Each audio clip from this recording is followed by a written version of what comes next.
I will hand it over to you, Tuck. Thank you, Mayor Fishbaugh, members of the council, Tuck Younis, Chief of Police. I'd like to start by thanking District Attorney Rosen for the very kind comments about the staff of the Los Altos Police Department and the tremendous work that they do every day to serve this community. I was honored to present to the Rotary recently and do the top 10 list for the Los Altos Police Department. And it was recommended by Council Member Carpenter that I bring this not only to the entire council, but also to the entire community to show them what we're doing in recent ideas and changes that we made at the Los Altos Police Department. So it's a David Letterman top 10 countdown, but it is not comical. I guarantee you that. All right. All right, number 10, we have our new website. As with the city, we completely did an overhaul of our entire website, and we believe it is much more user-friendly, has a lot more information, and it has a lot more online content so that the customer, our residents, can give online complaints about traffic, online code enforcement issues, quality of life issues, things that don't need immediate assistance by calling the 911 or the non-emergency number. They just want to report maybe an ongoing traffic issue or an ongoing blight issue in their particular neighborhood. Can that be done with a mobile device? Yes, it can. Our website, as the entire city website, is a mobile version. Mm-hmm. Also, it has contact information and it has full access. Also, you can go to the full website from the mobile device as well. Cool. You'll also see on this, the face page of this, on the lower right-hand corner, news is our top one. All of the up-to-date news from the Los Altos Police Department is, you click on that button, it'll take you to the updated list. And the second button there is Alert SCC. I just want to draw that to council and the community's attention. I've talked about this before, but I would hope everyone would go to Alert SCC. It is an emergency notification system for not only our reverse 911 for their landlines at their homes, but also for their smartphones. And you need to log in and sign up with your smartphone. So if you live or work in Los Altos, I would highly recommend that you go to that website, log in, give them that information, and any time that there is an alert that is issued by the county or drills down to the local area in Los Altos, you would get it through Alert SCC. Case in point, when the tragedy happened in the quarry, the mass shooting up there, we did a notification through Alert SCC in the southern part so we can cut it out geographically as well. So the new website is very exciting, a lot of content. Also on services, there's a lot of information about emergency preparedness and Neighborhood Watch and Business Watch as well. Also, opportunity to comment, both compliment and also have critiques and criticisms or complaints about some of our employees as well is listed on the website. Number 9, crimereports.com smartphone app. We've had crimereports.com for quite some time, and what it is, it's a crime mapping system for the community and for the community to be aware of what's going on not only in the entire city, but also drill down to their neighborhood or even down to their street. Well, now it's gotten on to a smartphone app. So what I would encourage the residents to do is go on to crimereports.com, register their address, and that way they can get real-time alerts within 24 hours of when a crime occurs in their particular neighborhood. Very important, we feel that our best asset to our crime-fighting efforts is our community. And a engaged community, a community that's aware of what's going on in their particular neighborhoods is best for us. They're our eyes and ears, and they're able to report crime, criminal activity, and if they know what's going on in their area, maybe a burglary has occurred within the last day or two, they'll be on the lookout and be able to report that suspicious behavior. So crimereports.com smartphone app is another option for them as well. This is also linked to our website as well. All of our smart apps are on that. Number 8, we're on Facebook and Twitter. I never thought I'd say that, but we are on Facebook and Twitter. This is a little bit of a lighter side. We give out updates on a fairly regular basis, some interesting information, some real-time information. We use this as an opportunity to also engage the community, get feedback either through Twitter or through Facebook. We put up some fun facts.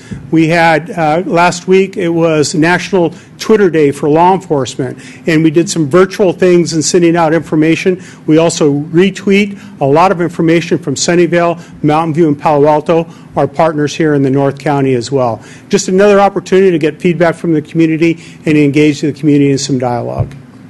Wait, Tuck, so yesterday was National Police No, last Twitter? week. Oh, I was Last going to say, week. they schedule it on a holiday? No, it was last week. I mean, I know you guys are working on a holiday, Yeah. but... It was last week. And some really good information came out of that. Number 7, Nixle.com smartphone app, and also just the website. This is just one notch below the Alert SCC. This is our controlled tool to get the information out to our neighborhoods or to the entire community. And it has basically 3 different levels. It has an alert level, it has a community level, and it has an advisory level. We will be pushing out information to the community through Nixle.com and also the smartphone app. We encourage everyone to go in, again, log in, sign up, and it sends it to your email or to your smartphone. Really good community engagement tool. It's a trusted device that is out there, trusted information. It has our signature. We're the only ones that will be able to push out this information. It's a great tool. Just an example, the district attorney talked about this particular case that we sent the Nixle alert out today.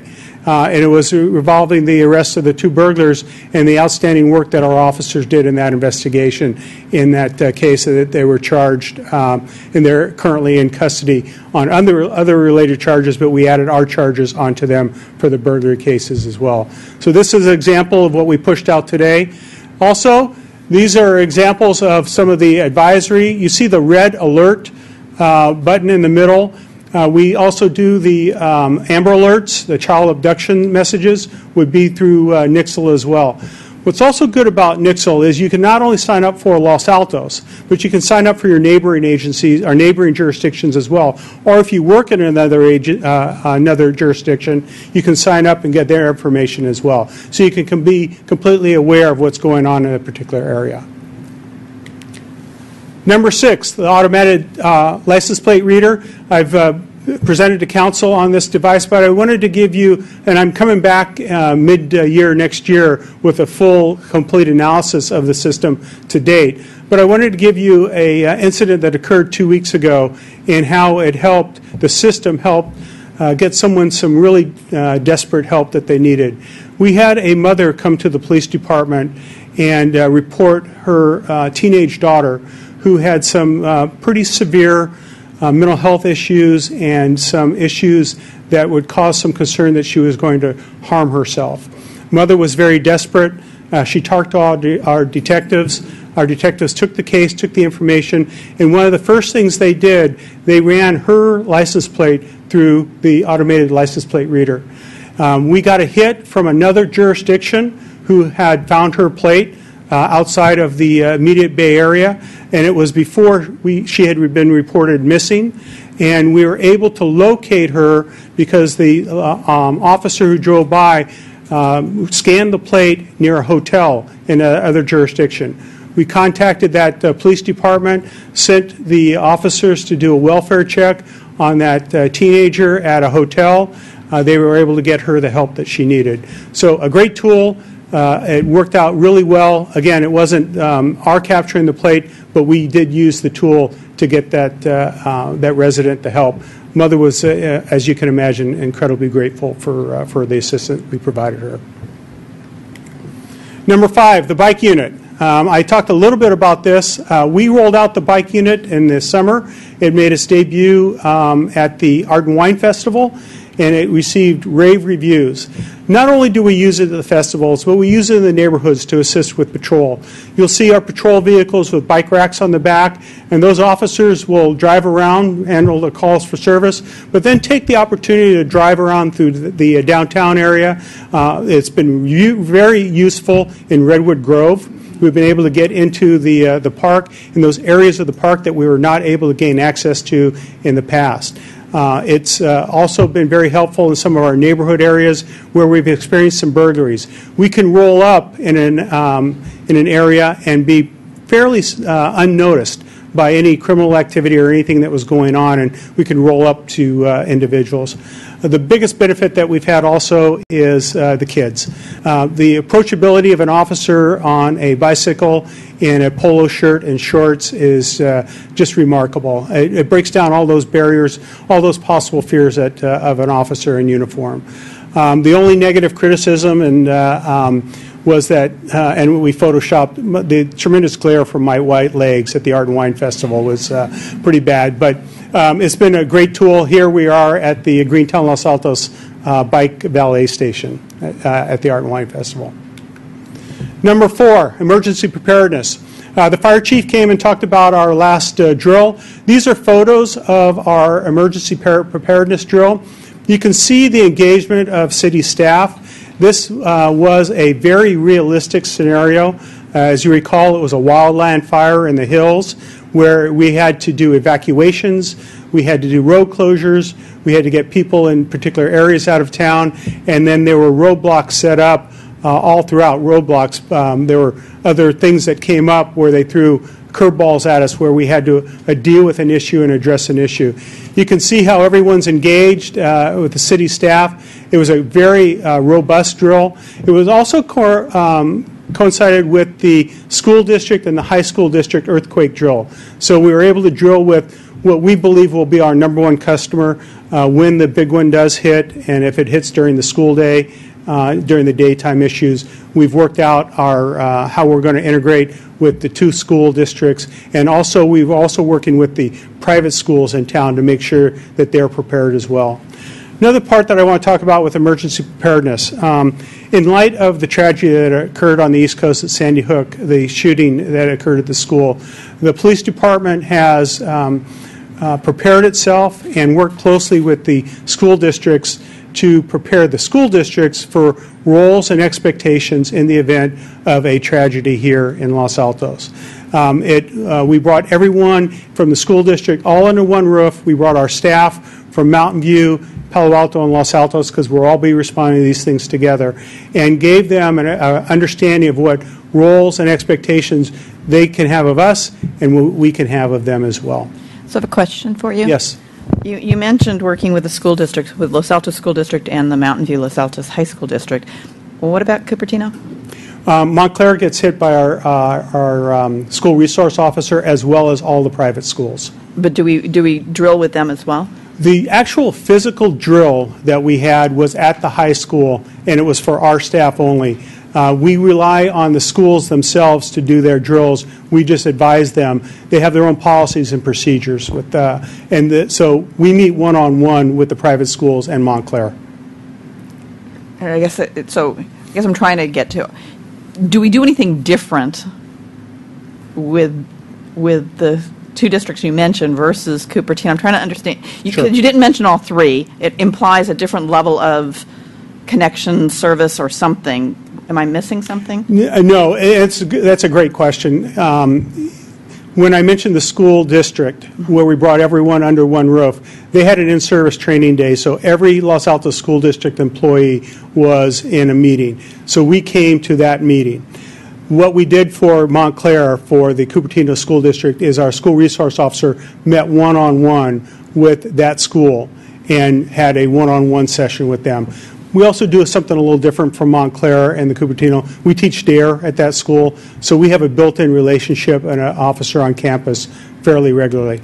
As far as doing things different, our actual physical, tactical response, where we were in all of our tactical gear and responded to a school for our drill, was in a closed time at the high school.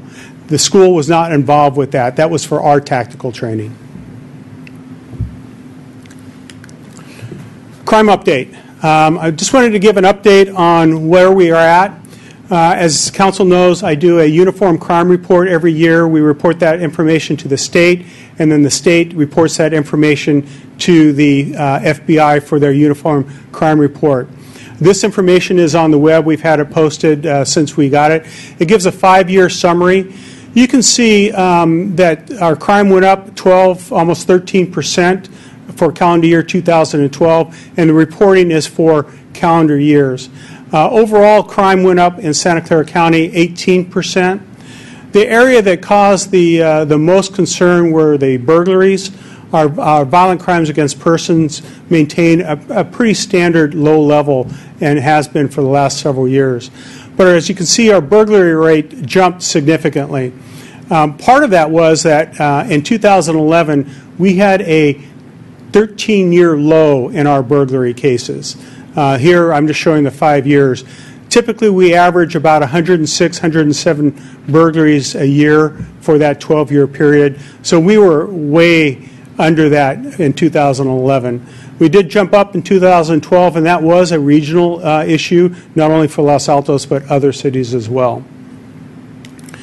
Recently, in fact, it was Councilmember Pepper that asked me the question about where we're at as far as crime, current crime, and that was in relationship to a support letter that we are going to do for the League of Cities for Assembly Bill 109. And the question was asked where we were at. And so the latest stats that we had at that time were fiscal year stats. We track it obviously quarterly, but you can see we saw an increase of 73 burglaries for the fiscal year reporting, which again was a very significant increase for us. What I'm happy to report is this first quarter of this fiscal year, we've seen over a 50% reduction in our burglary rate so far this year. And just some rough data that I looked at before I came here, we're tracking about the same for this second quarter as well. Number two, virtual consolidation. Again, Council is well aware of this. Very exciting technology advancement for the North County. We're in a virtual consolidation with Mountain View and Palo Alto. And if you recall, it was about 5 or 7 years ago, the decision was made to leverage all of our cash to combine our resources to buy a top-tier CAD, computer-aided dispatch system for our 3 dispatch systems. We wanted to make sure that we maintain independent control and of each city, because we do policing different in each city. Every city has its own identity, and the way that we police those cities, it's a very different manner. But we saw the benefit of leveraging our resources and putting our money together and buying a top-tier system. Well, I'm excited to say that next week we actually start the training of our dispatchers for what we believe will be our February rollout for the system. The system is an improvement in an enhancement in the level of service that we provide our customer. Just as an example, all of our vehicles have automated vehicle locators on them. So we know where they are at any given time. And this system will tie in Mountain View and Palo Alto to that system. So let's say that there is a crime that occurs at Chili's, which is actually on El Camino. It's in Mountain View jurisdiction, but it's right on the border. And all the Mountain View officers are maybe towards their downtown. And it's a robbery in progress, a high-profile crime. But the dispatchers can see that there's a Los Altos car at San Antonio and El Camino. That Los Altos officer will seamlessly be dispatched to that crime in progress. That occurs across the 3 boundaries as well. So you can see how our response time is going to drop dramatically, our efficiency and our effectiveness is also going to be much greater. I have a question on that point. Yes. So what about the communication between agencies? So if a Los Altos officer is dispatched to a Mountain View location, is he now in radio communication directly with Mountain View, or is he still being communicated through Los Altos? All of our cars, and Council approved this, the gift that we got of $100,000, all of our cars have interoperability radios, so we can communicate all on one channel. We also have a North County channel, and it's a tactical situation. First responding units will decide which channel to go to with it, but we would all be communicating on the same channel. And those are just car radios as opposed to on-person radios? We also have, and Council, thank you very much for giving us that opportunity. When we bought our radios, they will be fully operational for the interoperability when the county goes to a full interoperability system. So, as Council knows, in my staff report, we have multiple radio frequencies in this valley, and we were lucky enough to get a radio system that allows us to talk to everyone. Another benefit of the virtual consolidation is if we have a major event. Let's say a major fire occurs in Mountain View, and it ties up all of their resources and all of their dispatchers. Flip of a switch, Los Altos Police Department can do the dispatching for their officers, and the 911 calls can go to Palo Alto. Seamless transition. The customer never even knows it's a difference on who's answering the phone and who's responding to their calls for service. Just a great, and I really see a lot in our profession, a lot of people in our profession looking at what we're doing here in Los Altos as the top tier of the way to do a consolidated dispatch system as well. Second part of this, which will be coming in the end of 14, beginning of 15, will be our records management system. So all of our records would then be integrated. So a detective will know what's going on in Palo Alto without having to pick up the phone. They can just log in and get the information from the records management system as well. And the number one issue, things that are going on in the city of Los Altos. And before I get to this, I'd like to introduce, did she have to go to a call? Yes, sir. You're kidding. Oh, my God. We're on number 3. Oh. Is she close by? I can find out. Could you find out if she could? Well, many of you saw Lord and his partner, Officer Julie Agnoski, here. Before I get into the award, I just want to talk about something that happened about a year and a half ago and just show you the benefit that Julie and Lord have to this community and to this police department. The city of Sunnyvale had a terrible tragedy. They had a suspect intentionally run over 2 pedestrians in a crosswalk, killing one and severely injuring another one. That driver drove down to Foothill Expressway, drove the wrong way on Foothill Expressway into our town, crashing into a couple of cars and significantly injuring one of our residents at the intersection of Main and Foothill Expressway. It disabled his vehicle. He got out on foot and he ran up into the hills. Officer Agnoski and Lord were off duty. They were called in. Our officers set up a perimeter, and Julie and Lord got here fairly quickly. Perfect.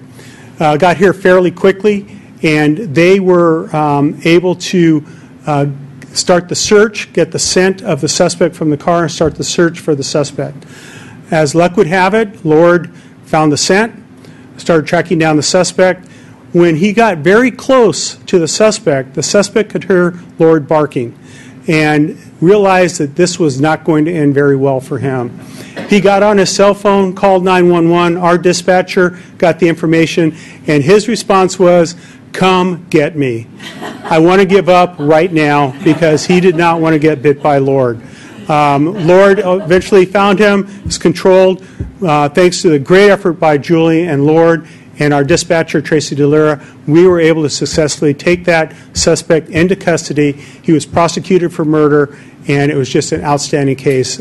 Everyone from Los Altos were highly praised by the Sunnyvale Chief of Police and Director of Public Safety. The other part that I want to talk about, the other side of Julie and Lord, is what I witnessed at a recent Easter egg hunt here in Los Altos, and I think someone from the council was there at that. The ability for Julie and Lord to connect to children in this community is just remarkable, and especially to our young girls. Seeing Julie as a role model and seeing the line of young girls that are lined up to pet Lord and talk to Julie, a strong female police officer who's in a specialized unit handling a canine, is just remarkable, watching their eyes light up when they're able to talk to Julie and they're able to interact with Lord. I've seen a lot of school presentations, a lot of presentations to community groups. I've been with Julie, and she just does a remarkable job. So fast forward to 2 weeks ago. Hopefully she'll show up. It's the service that we have to deal with. 2 weeks ago, the 30th annual Whitmer-Tyson Canine Trials took place in La Honda, California. And there were over 20 police dogs from numerous Bay Area cities, most notably Palo Alto and Sunnyvale and San Jose, and competing in a variety of different courses and obstacle courses, protection, searches, and obedience and protection. I'm happy to say that Julie took second in protection and I forget what the other one is up there, obedience. And number one, pardon me? Did Julie take the Yes. award in obedience, or did Lord? Lord and Julie both. Oh, okay, okay. Lord couldn't carry the prizes back, so Julie took them. Took second in those, and number one overall. That is a remarkable feat, given the talent of the other handlers and canines that were in the competition. I'm also happy to say that Julie came in number 2 last year. Again, a remarkable feat. But being able to successfully take the number 1 overall position was just absolutely fantastic for us. So that is my presentation. And questions? Yes. Well, we unfortunately the presenter can only direct questions towards the council, and the council can. There she is. So if I could, I'd like to introduce Officer Ignoski and Lord. Absolutely. Yeah, great, thank you. Hey, Lord. What? Not the gentleman on Juanita. Okay. That was why we all rushed out of here. I apologize. We had a very tragic incident today, a terrible assault close to a homicide, a domestic issue, and he was outstanding, and I guess they got him. So my phone was ringing, so I guess that was the case. So again, thank you to Julie. So questions for Lord or Julie or me? Say hi. He's very friendly. Have a comment. Yeah. He's all keyed up now. When we drive fast, he gets all excited. You- So he's all keyed up now. Councilmember Come say hello. Carpenter. Absolutely. You may approach So the again- bench. Is that what we Again. call it? Yeah. Chief Younis, I just want to thank you for this presentation. It was terrific the first time. Great this time. Thank you. Thank you very much for asking. Been up like that before. Yeah. So how long has Lord been with us? Oh, Lord Go has ahead. been with us for 4 years. Was that the question? Did I hear it correctly? Yeah, he's been with us for 4 years. And how- It'll be actually officially 4 years over Thanksgiving.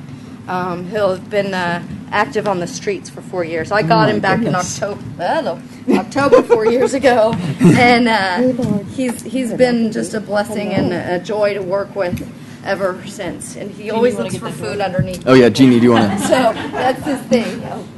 Thank come you. this That direction? way. Yeah, he always looks for food under. He's Ever vigilant. yes, ever vigilant for all kinds of things, including food. And how long would he be in service, typical? Julie, why don't you come on over here? He's sorry, I guess I should have thought of that. It depends on the health of the dog. We're really lucky. I think Lord is a very youthful dog. He's 6 years old right now. He still acts like a puppy. As anybody who knows him well will attest. There have been service dogs that have worked until they're 10, 11. He's smaller for a German Shepherd also, so I'm hoping because of that he will have a less of a tendency to have some of the typical problems that some larger breeds have, which is problems with their hips and knees and things like that. As you can see, he's always using his nose. He just heard whatever little crinkle noise. That usually means there's food close by. Yeah, so he likes that noise. Like I said, he's just a blessing to work with. He's a very stable, very well-tempered dog. When we got him, we were looking for a dog that could, of course, do the job that police dogs do, but also do stuff like this around kids, around grown-ups. And I don't have to worry about him, honestly, at all. He is... As Mayor Fishpaw saw at the Girl Scout thing last year, he was surrounded by kids, surrounded by Girl Scouts. And he's just like, yeah, okay, I'm good. Pet me, love me. I don't have to worry about him. And we're really lucky. The city is very lucky in the sense that some police dogs don't have that same temperament. And one of the reasons we got this particular dog was because of his temperament. We're also very lucky, unlike some other cities that I know my esteemed chief is well aware of, that the city pays for him. They pay for his training. They pay for his food. They pay for him initially. Some agencies, they don't do that. The handlers buy their own dogs and a lot of times buy a lot of their own supplies. So we're very lucky in the sense that we're able to do that. Of course, being a doting canine handler, I do buy him the occasional extra things here and there, but he's a good dog, so he deserves it. Well, thank you so much, Julie. Thank you, Chief. Tuck, Younis. Thank you. And Lord, thank you for winning us victory. Thank you, Council.